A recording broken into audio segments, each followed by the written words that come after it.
bien abrigadita, pero el día ha amanecido claro, a pesar de que, claro, las autoridades meteorológicas nos indican pues diferentes niveles de alerta. Como siempre, pues agradeciendo la sintonía de quienes están con nosotros a través de las diferentes plataformas, quienes están por las diferentes frecuencias, quienes nos sintonizan a través de Sol 106.5 para Higüey y el Gran Santo Domingo, quienes están a través de la 92.1 para el Cibao, quienes están a través de la 94.7 para el sur y el este, y quienes están a través de la 88.5 para Samaná, también quienes están a través de Telefuturo, quienes nos están viendo y quienes, claro, nos ven a través de RCC Media en YouTube y quienes nos estarán viendo diferido también cuando colguemos esta transmisión. Buenos días a nuestros compañeros que, ¿verdad?, estarán con nosotros a través de todo el programa, a nuestro coordinador Yuri Enrique, a Milicen Uribe, Francisco Guillén Balandino, Cristian Cabrera y para esta servidora, ¿verdad?, quien está con ustedes, Roselvis Vargas.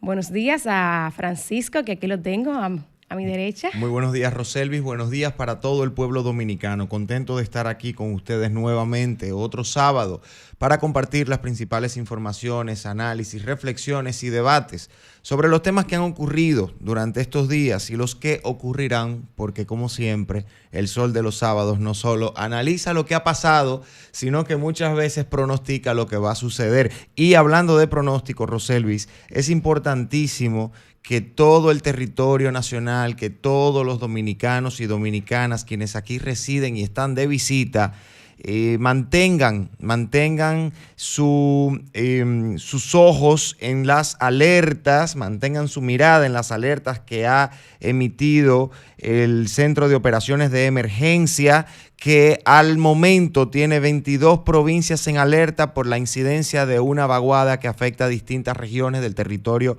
nacional. Es importantísimo, sabiendo que la inclemencia de las lluvias, de las tormentas, de las vaguadas, muchas veces afecta zonas importantes de nuestro país, zonas vulnerables, zonas que necesitan de una atención inmediata por la situación de vulnerabilidad en la que se encuentran, pero además, ya con experiencias pasadas que hemos tenido, incluso en zonas urbanas, como distintas zonas del Distrito Nacional, pues el seguimiento a estas indicaciones que vaya emitiendo el COE, a las alertas y a las advertencias, pues se hace mandatorio en momentos como este que las siguientes provincias se encuentran en alerta roja: Santo Domingo, el Distrito Nacional, San Cristóbal y Monseñor Noel.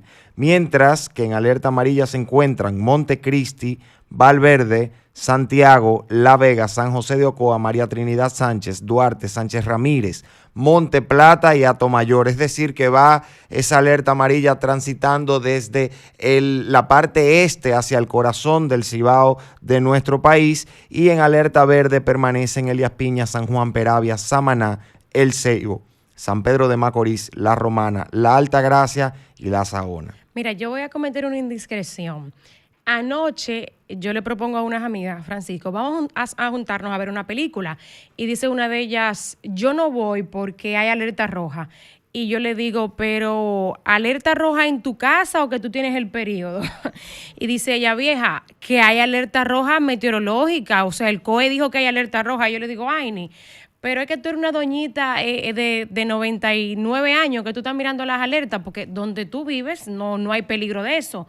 A menos que tú vayas a coger el viaducto de la 27 o tú tengas que pasar por la Luperón, que todos sabemos que se inunda seriamente, pero por la zona que todas nosotras vamos no hay peligro de eso.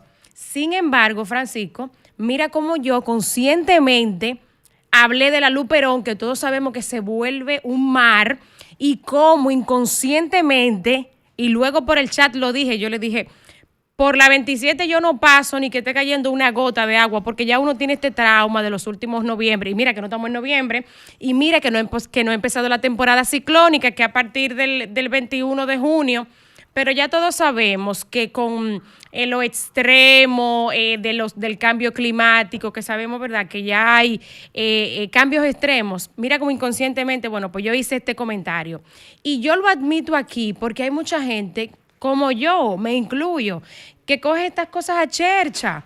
Yo me fui anoche a juntar con mis amigas a ver la película, pero claro, aclaró el cielo, no sé qué. Sin embargo, había alertas. Hoy de repente el cielo está más claro, hay alertas todavía.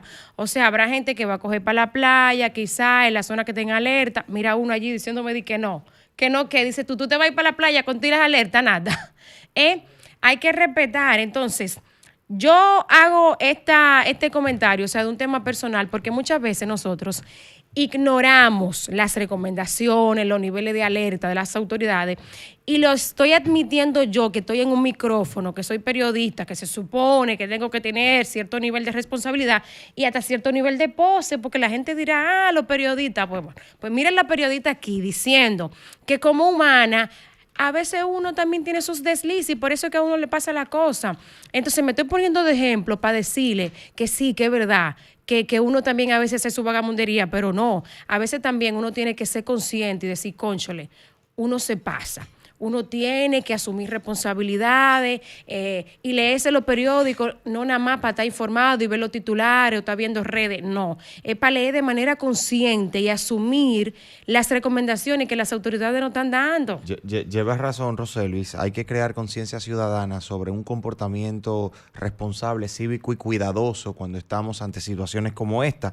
Y me llama la atención que tú mencionas el túnel de la 27, porque justamente ayer salió una noticia en diferentes medios sobre el grandísimo taponamiento que había en la dirección este de la 27 de febrero a la altura de la Winston Churchill, justamente por el cierre del paso a desnivel del túnel de la 27 con Churchill, porque se estaban haciendo unos trabajos en el túnel por parte del Ministerio de Obras Públicas y de la Dirección General de Seguridad de Tránsito y Transporte Terrestre, DGCET, y se restringió para poder realizar estos trabajos, se restringió el paso en ese tramo del corredor del túnel de la 27.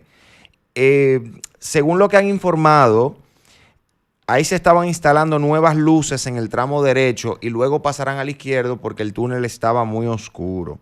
Y yo creo que eso es bueno porque el mantenimiento de las obras es importante. Pero señores, un viernes a las 7 de la noche, un viernes a las 8 de la noche, yo creo que hay que tener un poco más de criterio y de puntería a la hora de hacer correctamente, como lo estaban haciendo, las labores de mantenimiento de las obras públicas, porque los viernes ya hasta las 10 de la noche, 9:30, 10:30 de la noche, las principales vías del Distrito Nacional, sobre todo las que conectan con tramos interurbanos y con las salidas de la ciudad, se entaponan muchísimo. Entonces ayer, viernes de cobro, bueno, la gente cobró antes de ayer, con todas estas lluvias. ¿Usted cobró, don? Evidentemente, no, yo soy emprendedor. No, yo le iba a preguntar. Con todas estas lluvias, no, coordinador, no me maltrate así. No, porque yo personalmente yo no cobré yo. No, es que yo soy emprendedor, Yuri. Yo no sé de 15 ni de 30. Igual. A mí me toca pagar esos días. Exacto. Okay. Entonces, para concluir esa idea, es importante. Sí, pero no es malo, significa que si tú estás pagando, tú estás facturando. Es pero importante. Está bien, sigue con el 27 Señores, y con la temprano, obra. Uno que viene de buen humor. Sigue con la obra y con el viernes. Ya para apuntar a la idea central de este comentario, de este tema, del bien y del cobro. la idea es, señores, claro, que los mantenimientos de obra, los cierres de este tipo de vías de circulación deben ser más atinados. Atención, ayuntamiento y obra pública. Deben ser más atinados para facilitarle la vida a la gente. Hagan lo que bueno que lo están haciendo. El mantenimiento de las obras es algo por lo que siempre hemos abogado, hemos pedido, pero un viernes a las 7, 8 de la noche, señores, en un día como ayer, está un poco fuerte para la ciudadanía que transita por la 27 de febrero. Buenos días, coordinador. Pero fue que ayer hubo mantenimiento en ese horario. Bueno, según la nota de prensa que sale, o el reporte de prensa que sale, estaba cerrado porque estaban colocando las luces, parece que sustituyendo lámparas, bombillos, en el tramo que va en dirección este del túnel de la 27 con Churchill, que es el grande, oeste. Y luego pasarán de la Plaza de la Bandera hacia Santo Domingo Este. Oeste, en dirección este, correcto. Y ahora, por lo que dicen allí, pasarán a la otra orientación, al otro tramo, para hacer lo mismo. Y yo eso lo celebro. Yo creo que las obras hay que mantenerlas, hay que restaurarlas, hay que darles mayor iluminación a las que lo requieren, pero siempre hay que tener cuidado con no entorpecer más todavía la vida de la gente. Si hubiese sido yo... volvamos a confiar en ese túnel, ¿verdad? Porque... No, pero es que ese túnel nunca ha dado problema. El que tuvo la situación fue el otro, el de la Máximo Gómez. No, pero en sentido general, ¿para qué? Bueno, pero genera una preocupación y un trauma colectivo, un solo túnel. Pero bueno, en la línea telefónica tenemos a Samira. ¿Cómo? Samira Lorenzo, que ella nos va a dar el pronóstico desde Indomet sobre lo que va a ocurrir durante este fin de semana en el territorio dominicano. Buen día, Samira. Así es, muy buenos días para todos. En el día de hoy continúan las precipitaciones, principalmente después del mediodía. Se modifican los niveles de aviso y alertas meteorológicos. Para hoy sábado, a pesar de que la vaguada comienza a alejarse de nuestra área, principalmente después del mediodía se pueden presentar aguaceros dispersos, moderados a fuertes en ocasiones, con tormentas eléctricas y aisladas ráfagas de viento, con menor intensidad y frecuencia que el día de ayer. Estas precipitaciones estarán presentes en la provincia de la Altagracia, La Romana, San Pedro de Macorís, Atomayor, El Ceibo, La Vega, Santiago Rodríguez, Puerto Plata, Valverde, San Juan y Elías Piña, extendiéndose hacia otras localidades cercanas. Estas lluvias estarán presentes hasta primeras horas de la noche. Ya para mañana domingo, nuestra área continúa con suficiente humedad e inestabilidad para que en ocasiones, principalmente en horas de la tarde, se puedan presentar aguaceros locales en distintas regiones del sureste, noreste, cordillera central y la zona fronteriza, tales como El Ceibo, Atomayor, La Romana, San Pedro de Macorís, Monte Plata y el Gran Santo Domingo. En cuanto a las temperaturas, continuarán calurosas durante el día, sin embargo, en la noche, madrugada y primeras horas de la mañana se sentirán agradables, especialmente en zonas de montaña.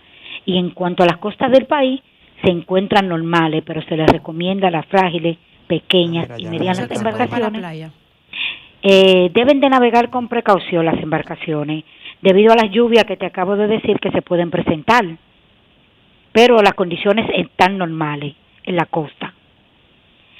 En el día de hoy, el Indomet modifica los niveles de alertas y avisos meteorológicos para la provincia del Ceibo, Atomayor, Samaná, La Altagracia, San José de Ocoa, Elías Piña y La Vega. Lo mantenemos en alertas meteorológicas. Esto es todo lo que tengo en cuanto a las condiciones del estado del tiempo. Desde el Indomet les informó Samira Lorenzo.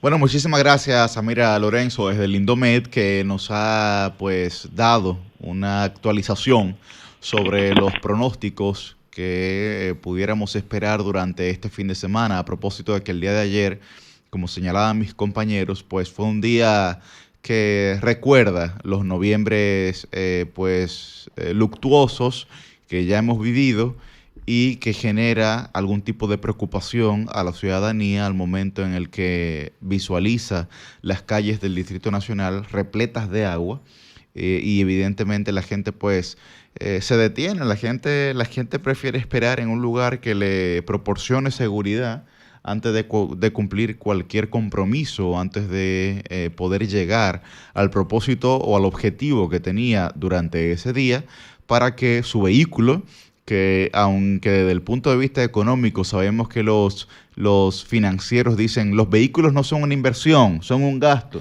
pero el ciudadano dominicano, desde el punto de vista sociológico, ha entendido el vehículo también, no solo su vivienda, también el vehículo lo ha entendido como un avance de prosperidad, ¿no? Y una muestra de ello frente a la sociedad, porque no todo el mundo va a su casa, pero todo el mundo ve en el vehículo que usted anda.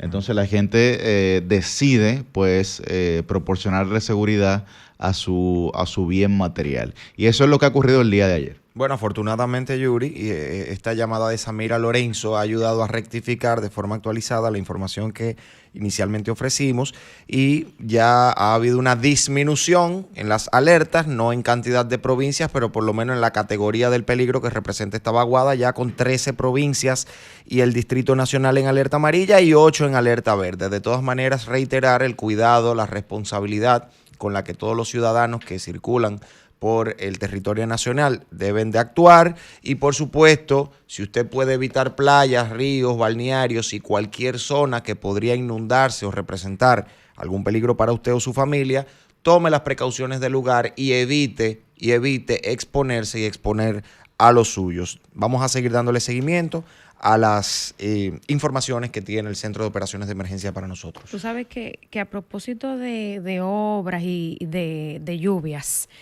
el pasado jueves, como toda la gente sabe, esta niña que no es 13 años que tiene, como se dijo en principio, son 12 años, Cheryl Villar, la niña que cayó en una alcantarilla en la comunidad de Lavapiés, en el municipio de San Cristóbal.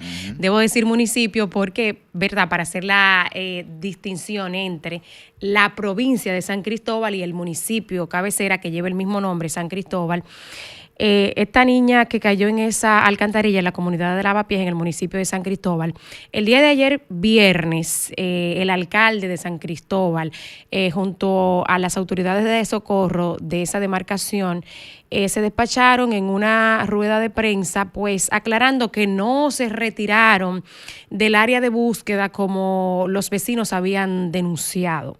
Y yo realmente, como periodista, quedé un poco tocada por la forma en la que iniciaron la rueda de prensa, Francisco, porque yo habría esperado que ellos iniciaran la rueda de prensa explicando por qué esa alcantarilla y otras tantas alcantarillas no tenían tapa y estaban llenas de basura. En esta temporada, Yuri, que ya nosotros sabemos que no hay que esperar que inicie la temporada ciclónica, porque desde abril y mayo, que llueve muchísimo, se supone que los ayuntamientos deben estar limpiando todas las cañadas y todas las alcantarillas que saben que por la correntía y por el acumulado de agua que habrá, deben estar limpias, deben estar con vías limpias para que el agua tenga por dónde correr. Que él mismo admitió en esa rueda de prensa, que ahora vamos a llamar a unos muchachos para que limpien las cañadas y las alcantarillas para que el agua pueda correr. Pero todos los ayuntamientos, señores, en este momento, ya desde abril y mayo, y durante toda la temporada ciclónica completa, tienen que estar limpiando las alcantarillas y las cañadas. Porque hay que decir que yo veía gente en redes sociales diciendo, ¿cuándo va a ser que el Ministerio de Obras Públicas va a ponerle tapa a las alcantarillas? La alcantarilla por la que cayó esa niña es una alcantarilla de drenaje pluvial. Eso significa que es una alcantarilla por donde corre el agua lluvia. Y en Estados Unidos, por ejemplo, por donde corre el agua del deshielo cuando se agua la nieve, por ejemplo. Las alcantarillas de INAPA, por ejemplo, es una alcantarilla de drenaje sanitario. Por eso ustedes ven que cuando aquí se inunda la capital, quien sale a hablar es la alcaldesa, quien todo el mundo señala es a la alcaldesa, no es a INAPA, no es a la CAS, porque quien le corresponde el drenaje pluvial, el drenaje del agua lluvia es a la alcaldía. Entonces, en este caso, quien tiene la responsabilidad de haber tapado ese drenaje, esa alcantarilla, es la alcaldía. Quien tiene la responsabilidad de que el agua subiera porque no tenía por dónde irse, porque todas las cañadas, porque todas las alcantarillas estaban tapadas de basura, es la alcaldía. Bueno, pues el tema con la rueda de prensa es que él empezó hablando de que explicando que las autoridades no se fueron, como se habían dicho, que los bomberos estaban por ahí, pero no, en mi expectativa como periodista, yo de verdad hubiese querido que Nelson de la Rosa, de mi partido por demás, debo decir, del partido en el que yo milito, empezara la rueda de prensa explicando por qué era que esa alcantarilla, bueno, al final de la rueda de prensa, él dijo, que se la viven robando. Bueno, tienen que buscar una alternativa para eso, para que otra Cheryl no se caiga en otra de las tantas alcantarillas que están sin tapa. Porque hay soluciones. Ya sabemos que ese es un problema, hay que buscarle una solución. Y si ya sabemos que los benditos mayos, la pluviometría es tan alta porque cae tanta lluvia, eso es constantemente brigada ahí limpiando cañadas y alcantarillas siempre. Porque sabemos que la cantidad de agua que va a estar corriendo por esa cañada es mucha. A eso que se tienen que dedicar los ayuntamientos, no es a otra cosa.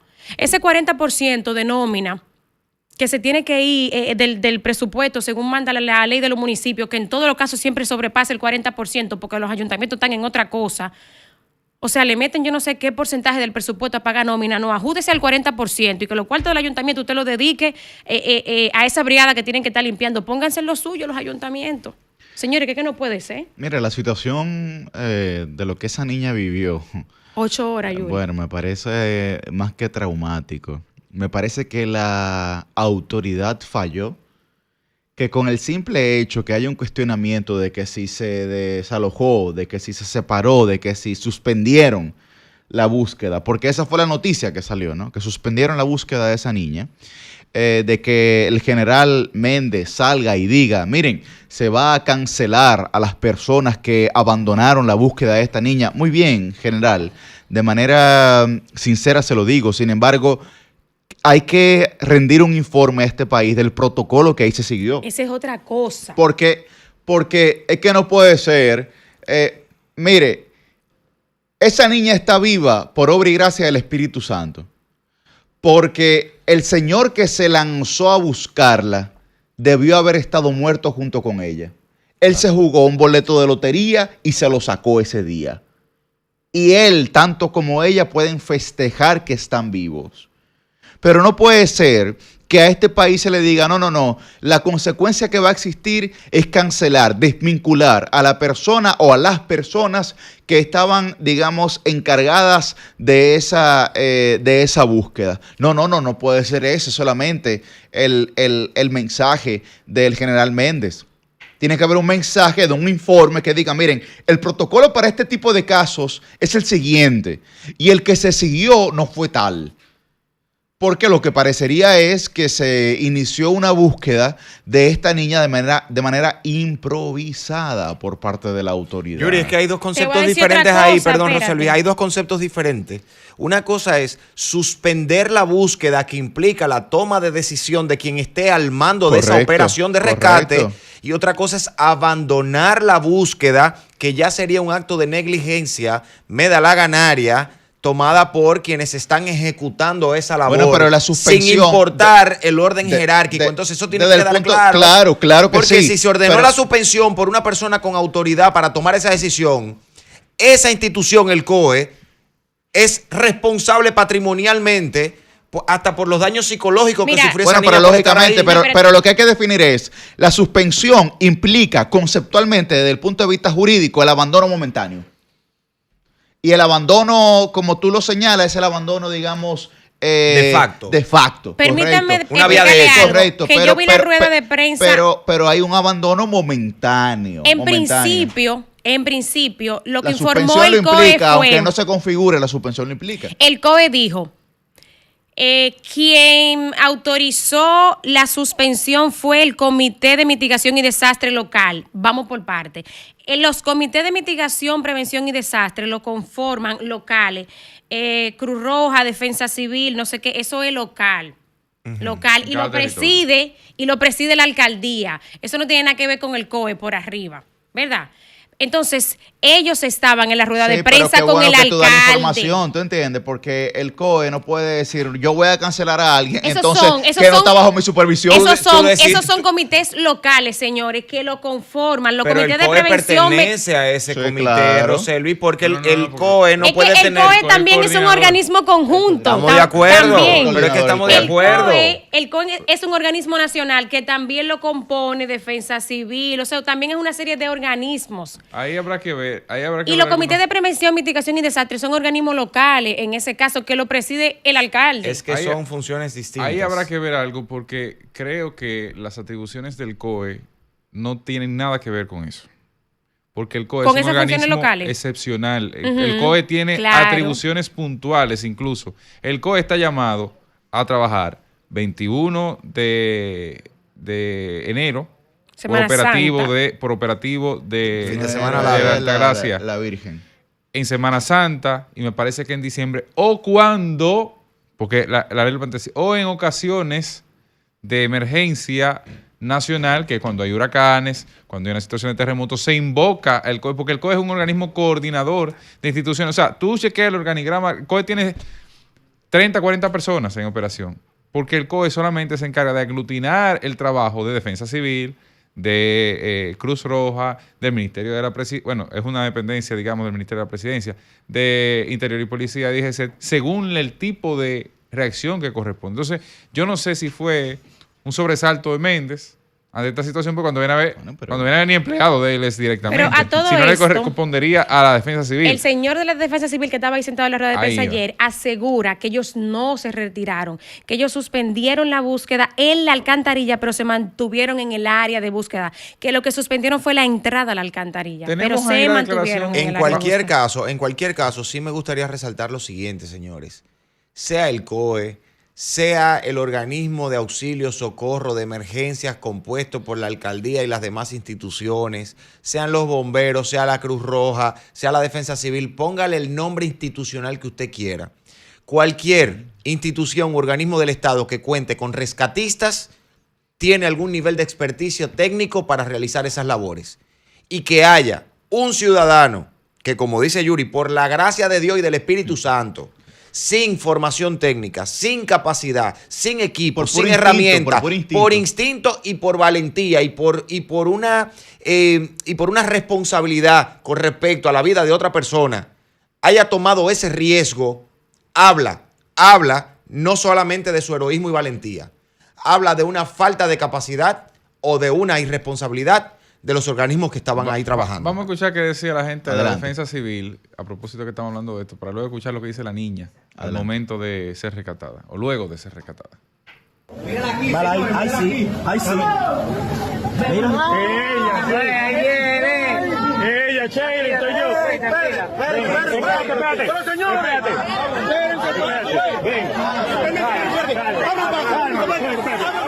Hace unos minutos se informaba que las labores de búsqueda se pararon por el momento, se suspendieron.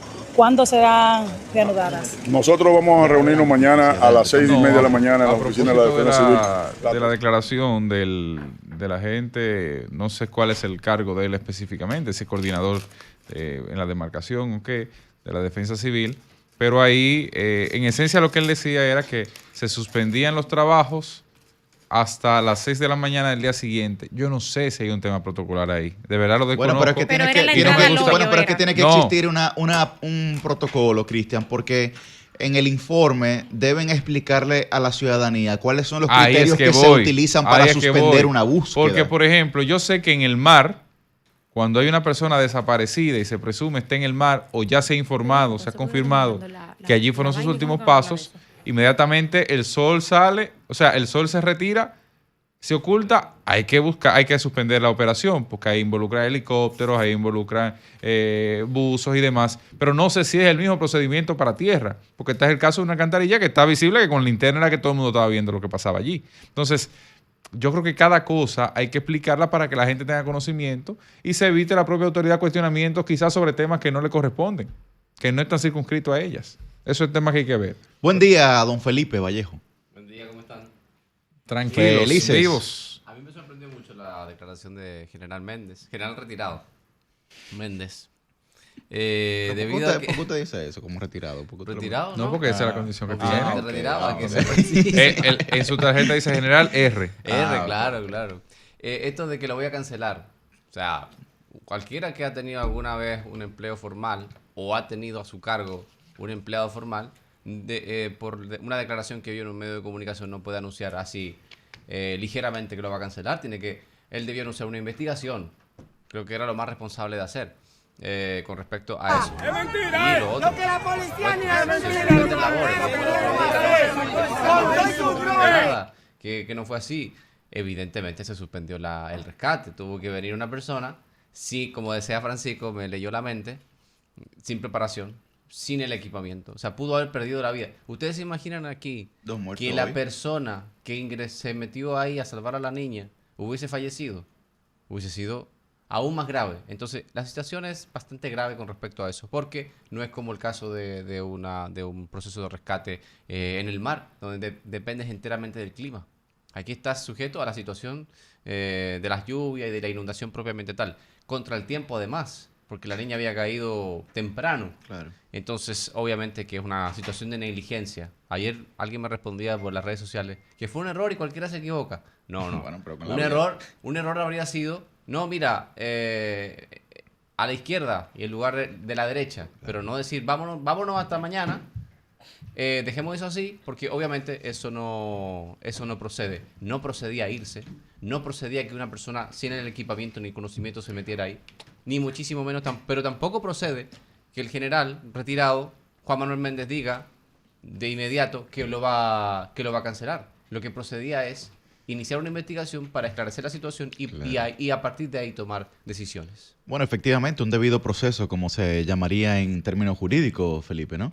Que el general diga, bueno, se va a iniciar una investigación sobre las decisiones que se tomaron, en donde él efectivamente no estuvo presente, pero estuvo presente el personal del COE tomando decisiones que determinaban la vida o no, la permanencia de la vida o no de esta niña.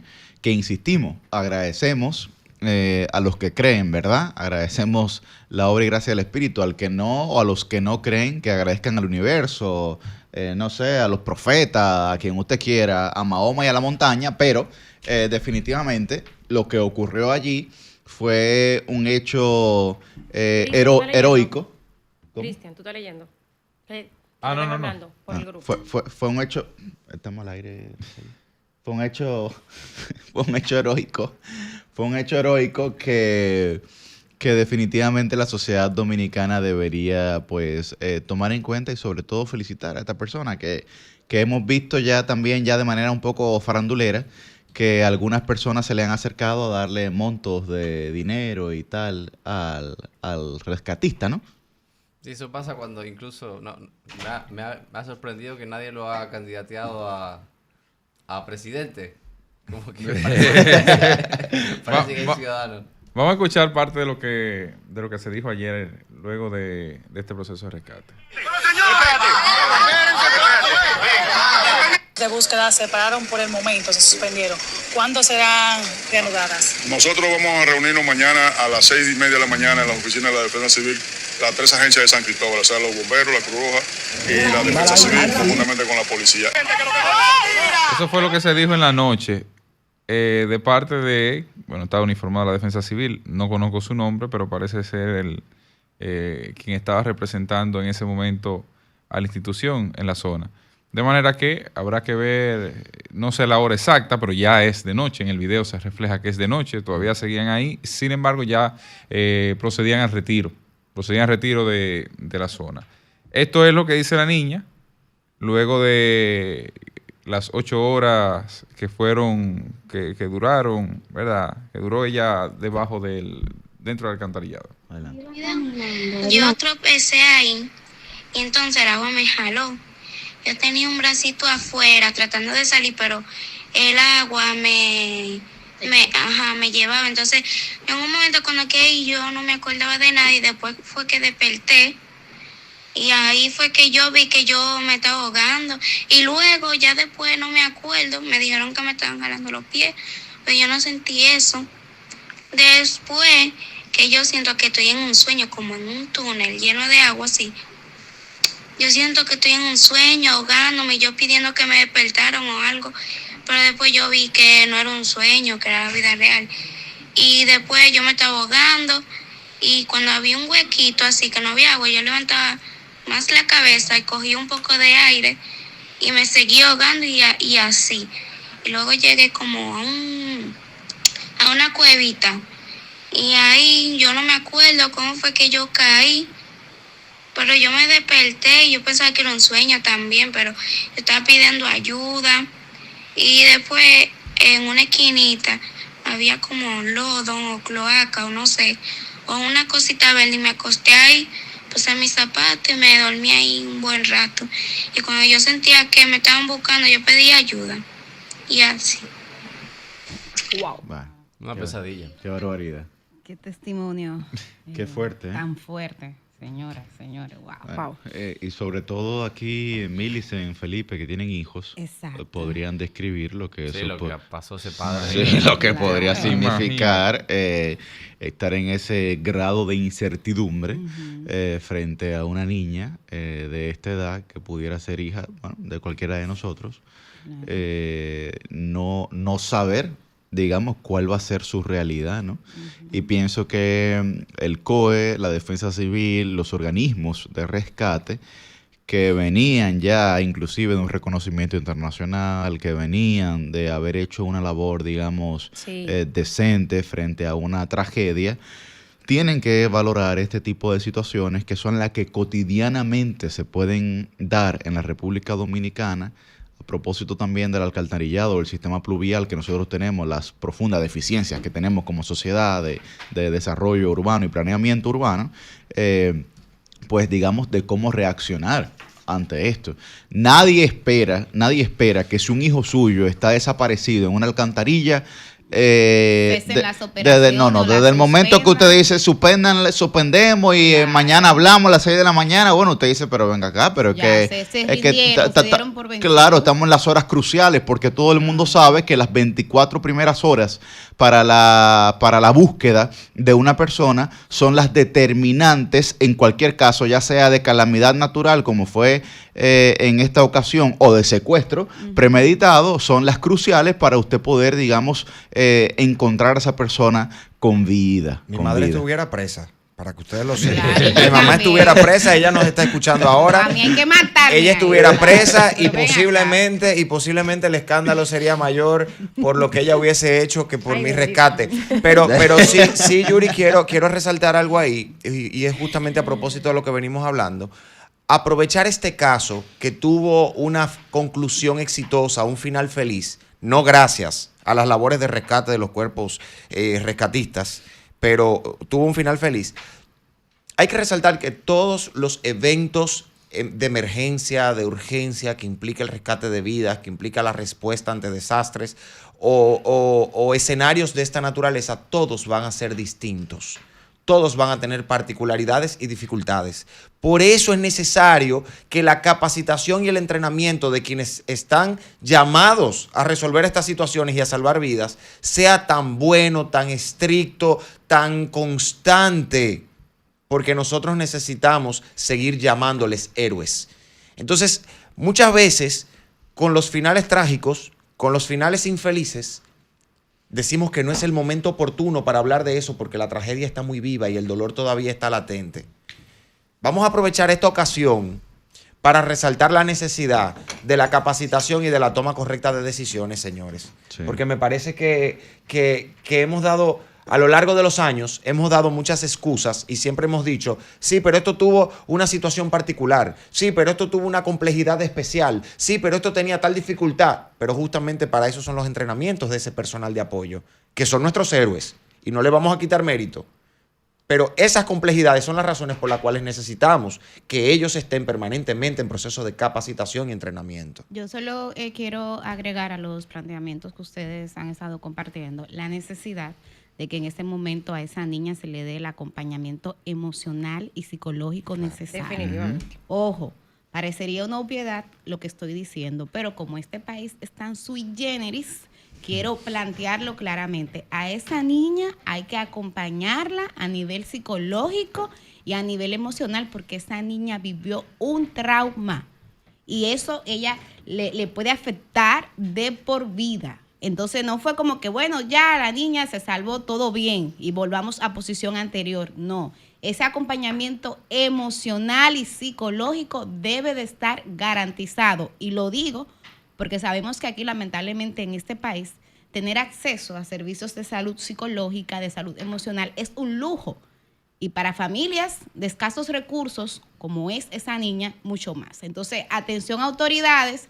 No, antes de pasar la página, antes de dar el tema por cerrado, antes de concentrarnos en la investigación que han sugerido mis compañeros y mi compañera, que estoy totalmente de acuerdo, también tomemos en cuenta ese apoyo emocional y psicológico que necesita esta pobre criatura. Bueno, pero un llamado ahí para Gloria Reyes, que de Supérate han hecho una labor, sobre todo con el tema del acompañamiento de la salud mental, para que puedan acoger a esta niña, para que puedan acoger a esta niña, porque como tú muy bien señalas, la salud mental representa un lujo para la ciudadanía dominicana. De hecho, no está en el catálogo que establece, digamos, la cobertura de seguros de salud, y algunos que sí lo tienen en el catálogo solamente tienen algunos 3,000 o 6,000 pesos destinados para esta, digamos, situación por todo el año. Pero usted cuando se va a una consulta. Bueno, pero lógicamente, porque cuando usted va a llevar un tratamiento de salud mental, tiene que llevar mínimamente 3 meses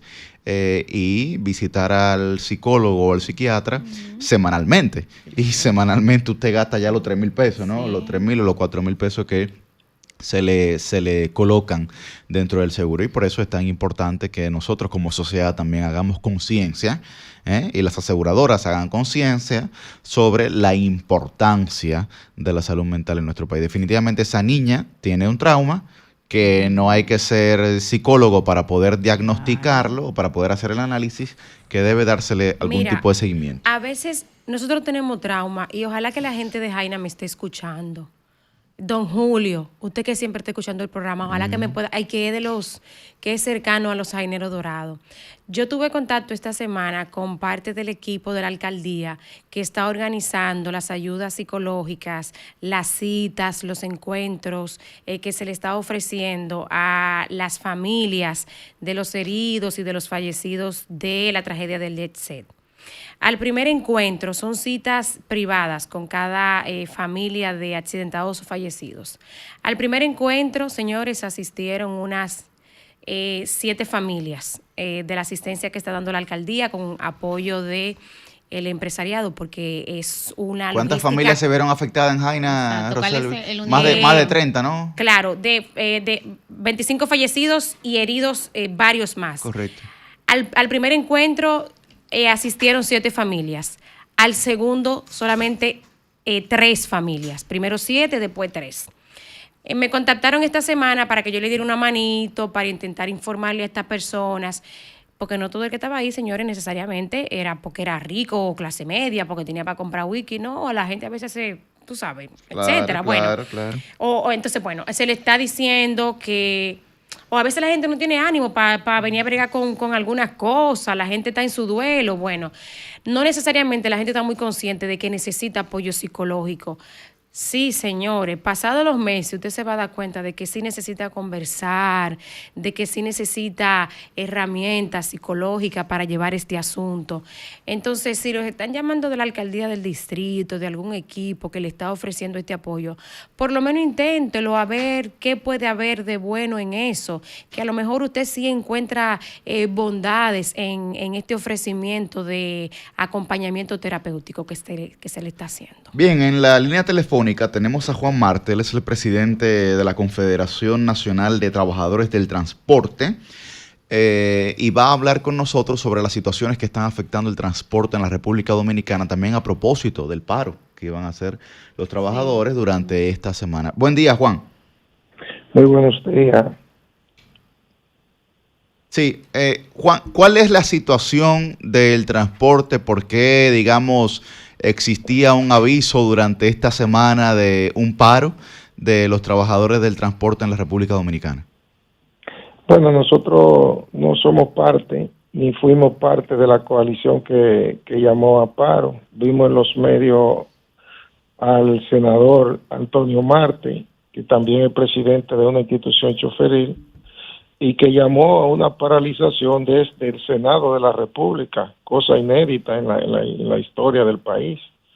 Vimos también a Juan Ubiere, que es líder de otro sector del transporte, que anunció una marcha al Palacio. Una cosa y la otra no se realizaron. Nosotros tenemos información de que esas actividades se iban a realizar porque desde el Intran le habían parado el subsidio al gasoil, a los combustibles, un subsidio que ya lleva 4 años y pico, y por el cual el Intran y el Ministerio de Industria y Comercio le ha entregado unos 8,000 a 9,000 millones de pesos en exenciones fiscales, exenciones que se han entregado sin ningún nivel de transparencia, sin ningún nivel de fiscalización, sin un decreto de la presidencia y sin una ley que lo sustente, dado el monto erogado en ese tipo de facilidades. Parece que llegaron a algún entendimiento con el director del Intran después que este había suspendido el subsidio para auditarlo, y parece que se regularizó esa situación, lo que indica que este nuevo director del Intran sucumbe y se acomoda, al igual que los demás, a cosas que se han denunciado desde todos los litorales de la República Dominicana como irregulares, y que se tenía la esperanza en que él de alguna manera iba a transparentar, iba a fiscalizar ese tipo de programa que no solamente opera en el diésel, sino que también opera con las tarjetas Bono Gas, mediante la cual el Estado Dominicano, a través del Ministerio de Hacienda y el Plan Social de la Presidencia, eroga cientos de millones de pesos todos los meses para que los choferes de la capital de la República y de Santiago tengan todos una tarjeta Bono Gas. La realidad es que menos del 12% de los choferes tienen esa tarjeta. La tiene todo el mundo, menos los choferes. Entonces, una cosa y otra son parte de los temas que tiene en agenda la Confederación Nacional de los Trabajadores del Transporte, que no es parte de ese subsidio, que se negó a recibirlo cuando nos lo ofrecieron, y en este caso nos ofrecieron 200,000 galones de gasoil subsidiado, cantidad que nos negamos a recibir porque no hay manera de fiscalizar, de justificar una cantidad tan exorbitante de combustible sin que uno pueda explicarle a la ciudadanía, explicarle a los contribuyentes qué se hace con esos recursos. Entonces, nosotros entendemos que el director del Intran, que el Estado Dominicano, ese tipo de programa debe fiscalizarlo y debe transparentarlo, porque este es un país que hasta para hacer una letrina tiene que coger prestado y no puede estar tirando suma tan cuantiosa sin ningún nivel de fiscalización. Pero a ver, Juan, ustedes no hacen uso de ese recurso, no les interesa, porque usted dice el gobierno nos ofreció, pero no lo aceptamos en su momento, pero entonces no se suma a la iniciativa por eso, porque la solicitud va en esa dirección. ¿Cómo es el asunto? No nos sumamos a la iniciativa, porque cuando nos la ofrecieron le pedimos que eso fuese transparente, que eso tuviese nivel de fiscalización. No se lo pedimos al primer incumbente del Intran que nos lo ofreció, que fue el licenciado Arias, cuando estuvo ahí. Lo mismo hicimos con el incumbente Hugo Vera cuando llegó ahí, con el coronel Rijo, y también le pedimos al director del Intran actual que transparentara ese programa, que ese programa tenía que ser fiscalizado, y tampoco se ha hecho. Eso se entrega no necesariamente a los choferes, porque los choferes son los grandes ausentes. La gran mayoría de los choferes de la República Dominicana no son beneficiarios. ¿Y quiénes son beneficiarios? ¿Usted tiene idea? Bueno, por eso que hay que fiscalizarlo, por eso que hay que transparentarlo, por eso hay que ver quiénes son las organizaciones beneficiarias de ese programa y si realmente tienen un rol de miembro y si realmente son instituciones orgánicas. Nosotros somos una institución de 163 organizaciones y nos hemos negado todos a recibir ese programa porque nadie quiere, ya viejo, encontrarse problemas y participar en cosas a la que está acostumbrado el sector choferil cuando se asocia con políticos y cuando se asocia con empresarios. Bueno, pues agradecemos a Juan Marte por estar con nosotros el día de hoy. Ojalá que esa situación pueda regularizarse, Juan, porque definitivamente la sociedad dominicana, los contribuyentes en sentido general, deben siempre saber, en virtud de lo que establece la ley, en qué se están invirtiendo sus recursos. Ese es nuestro discurso. Ese es nuestro discurso. Muchísimas gracias, Juan Marte. Gracias. Bueno, nosotros a las 8:04 de la mañana continuamos aquí en El Sol de los Sábados, y el tema, digamos, que acaparó la atención durante esta semana ha sido la cumbre de los presidentes de la República Dominicana, que se han reunido para tratar el tema migratorio, sobre todo en el contexto de la crisis haitiana. Los presidentes Luis Abinader, Danilo Medina, Hipólito Mejía y Leonel Fernández se han reunido el día miércoles en el Ministerio de Defensa para sobre todo intentar buscar una solución mancomunada de la clase política a esta situación. Han decidido que el diálogo continúe en el Consejo Económico y Social como organismo constitucional para los procesos dialógicos de la República Dominicana. Pienso que desde el punto de vista simbólico, de la semiótica, ¿no? Ha sido una fotografía que sobre todo beneficia a la República Dominicana desde el punto de vista internacional, refleja una autoridad de una clase que tenía todo un siglo que no se reunía. Desde inicio del siglo XX no teníamos una cumbre de presidentes y bueno, la última fue en el año 1986. Correcto. Estamos hablando de prácticamente más de 4 décadas en donde nuestros presidentes se habían reunido para intentar buscar soluciones a los problemas estructurales de la República Dominicana. Definitivamente, la crisis haitiana es una de ellas. Esta semana hubo un comentario que yo creo que también nosotros debemos de resaltarlo, o por lo menos yo, que es de quien está aquí todos los días, de lunes a viernes, de don Julio Martínez Pozo, que de manera muy cordial ha mandado al diablo a quienes pues entienden que pueden sustentar sus negocios sobre la base de la mano de obra ilegal, que es barata por ser ilegal, no por ser haitiana. Que es barata aquí en China por su condición de ilegalidad, pero no por su condición correcto, no por su condición de nacionalidad. Y que muchas veces es barata frente a quien les contrata, pero el Estado Dominicano asume un costo y una carga justamente pero no solo pero es que no solo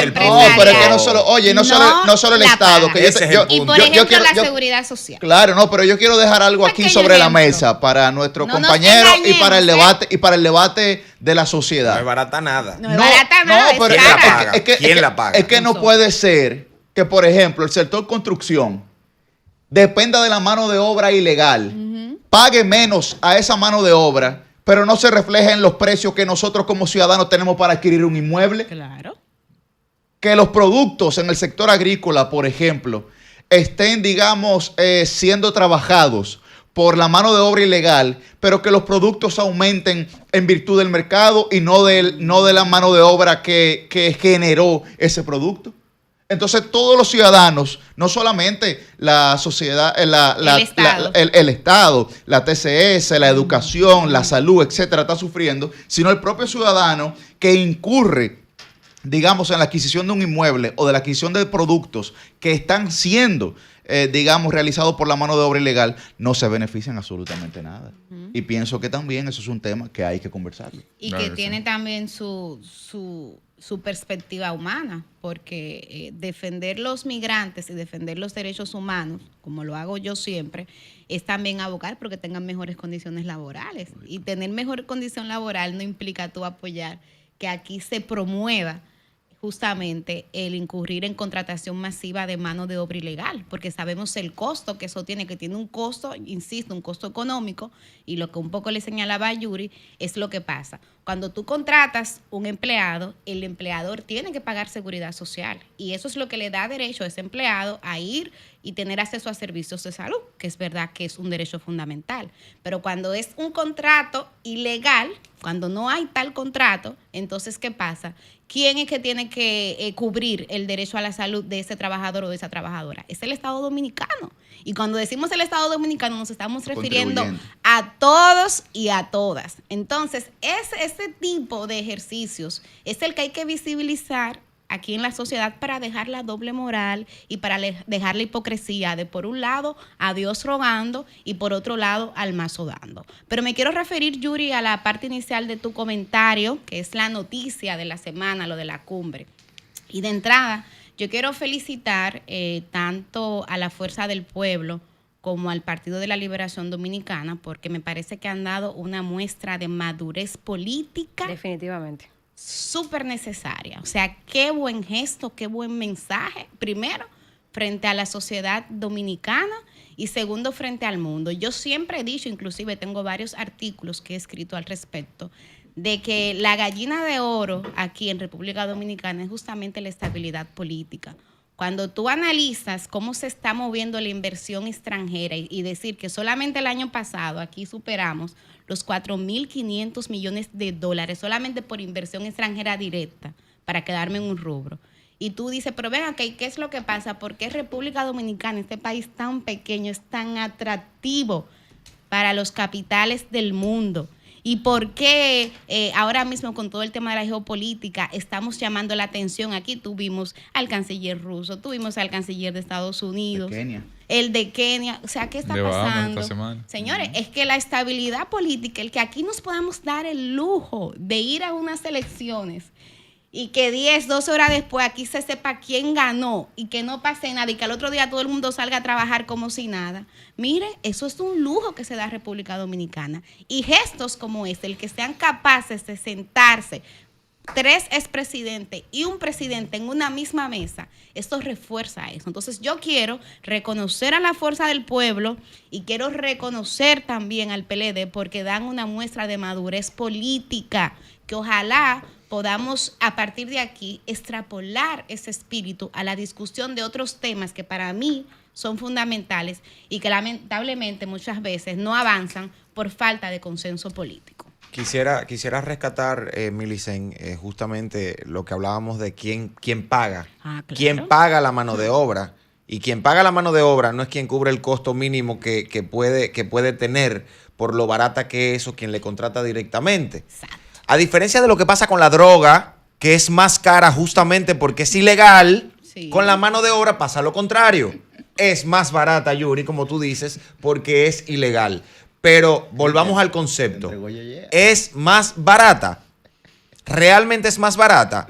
¿O deberíamos aplicar la frase del reconocido economista Milton Friedman, que dice que no existe nada tal como un almuerzo gratis? No hay almuerzo Alguien gratis. Tiene que pagarlo. Y ese es el reflejo del costo de oportunidad que él se refiere en su libro, titulado con ese mismo nombre. There's no such thing as free lunch. Es lo que decía en 1975. Entonces, esa mano de obra barata está siendo compensada económicamente de alguna manera. ¿Cómo? Con lo que le cuesta al presupuesto nacional que paga usted, que pago yo, que pagamos todos los que estamos aquí, para poder subsidiar y complementar ese salario bajo con salud gratuita, con educación gratuita, muchas veces con electricidad gratuita, con vivienda gratuita y sabrá Dios con cuántas otras cosas que el Estado tiene que cubrir por un tema de humanidad. Pero ahí también yo creo que nosotros nos hemos centrado en la discusión del tema migratorio esencialmente en el problema y no en plantear soluciones. Y lo digo porque ahora, de hecho, la clase política en esa muestra de madurez adquirió un nuevo compromiso. Y el compromiso que adquirió es dar respuesta o se joden todos. Claro. Y se joden todos porque están todos ahí sentados en la mesa. Claro. Y bueno, ahora le tocará al presidente Abinader ejecutar porque es el que tiene al mando. O sea, aunque ahí se pueda llegar a un consenso a partir de lo que las diversas fuerzas políticas planteen, el presidente Abinader es a quien le toca ejecutar por lo menos hasta 2028. Ya veremos luego a quién le toca seguir con la política que se define ahí, que estoy de acuerdo absolutamente en que se defina en relación al tema haitiano una política de Estado. Dígase, un manual que sea quien sea que llegue, continúe lo que está. Porque uno de los problemas que tiene la sociedad dominicana es que cada quien llega con su librito cuando le toca administrar. Entonces, ok, imaginemos que se cumplió con eso, que el liderazgo político logró ponerse de acuerdo, el liderazgo empresarial y social lograron plantear y ponerse de acuerdo, vamos a ejecutar. Aquí se ha tenido el mito de que solo los haitianos son capaces de generar o de empujar el tema agrícola, el sector construcción, que son los dos principales sectores que se alimentan de esa mano de obra. Pero ya nosotros pensamos en los mecanismos alternos que hay de solución. O sea, ¿quién ha hablado aquí o ha ejecutado aquí un programa eficiente de verdad de mecanización de esa mano de obra? ¿Cuánto nos cuesta mecanizar? Porque está bien, nosotros tenemos un universo, vamos a poner un número. Te lo propuso en las 15 propuestas. Vamos a tener un número, sí, pero una cosa es la propuesta. Una cosa es la propuesta y otra es la ejecución. Ya nosotros tenemos un estudio de qué nos cuesta. Por ejemplo, para decir, no, mira, en 10 años nosotros vamos a llegar a esta meta. Ok, vamos a poner un número redondo. 1 millón de haitianos necesita República Dominicana. Vamos a poner un número redondo para que sea fácil el cálculo. Pero si la mecanización entra tanto al sector construcción como al campo, y nos podemos ahorrar la mitad de esa mano de obra, ya son 500 que necesitamos. Ok, entonces ahí pasamos al siguiente proceso. Ya nosotros teniendo la mecanización de ambas estructuras, damos espacio a, por ejemplo, el tema de la formalización de la mano de obra que se requiere. Demandada no solo a solicitud, sino a responsabilidad del empresario que solicite. ¿Qué hacemos ahí? Quedan 200 ya como margen que manifestamos. Pues entonces vamos a trabajarlo en esa dirección, porque de lo contrario lo que vamos a tener aquí es todo el tiempo la discusión estéril, porque no se dan los pasos que nos toca dar para llegar a la solución del problema real. Sí. Porque todo el tiempo habrá un problema. Claro. Así es. Yo creo que la cumbre de los presidentes no se hubiese dado si el tema de la migración haitiana no hubiese escalado tan rápidamente en las grandes preocupaciones de la sociedad dominicana.